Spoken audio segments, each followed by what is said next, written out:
Standard 5th, Maths, 3rd chapter, Addition and Subtraction. Okay, yesterday we saw how to solve the addition sums. Now we are going to solve the problem sums. In the same way as we did the addition, we have to solve the problem sums as well.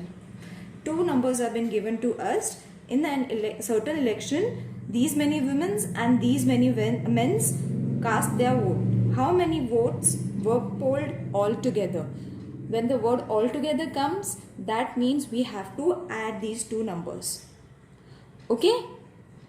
And then add it and write the answer. Got it? In the same way, we have to solve this exercise. There is nothing much to explain. So we'll move on to subtraction. Subtraction means we have to reduce the numbers by subtracting the two digits. Got it? It's very simple. Suppose this number has been given to us, we have to subtract. I'll show you how to subtract. I'll show you just one sum.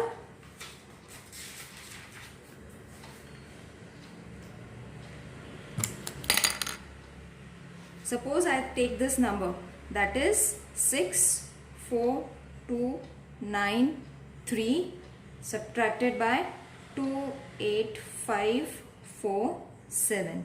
We have to subtract this number. Got it? Now 3 is smaller than 7. Therefore, we have to borrow 1 from 9. Now that we have borrowed 1 from 9, reduce 9. 9 minus 1 gives us 8. We have borrowed 1 from 9. Therefore, reduce number 1 from 9 and write 8.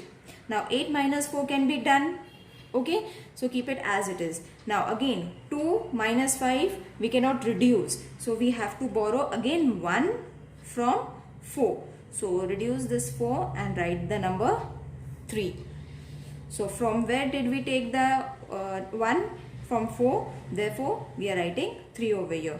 So 3 minus 8 can be reduced? No. Therefore again we have to borrow 1 from 6 and write here 13. And this will get 5. 6 will change into 5. Now 13 minus 7 we can minus and write 8 minus 4 we can solve. 12 minus 5 we can write it 13 minus 8 and 5 minus 2. In this way subtraction is to be done. First we have to reduce and borrow from the previous number. From the previous number we have to borrow and write the numbers. Solve this and then only subtract. Then your numbers are never going to go wrong. We'll take one more sum.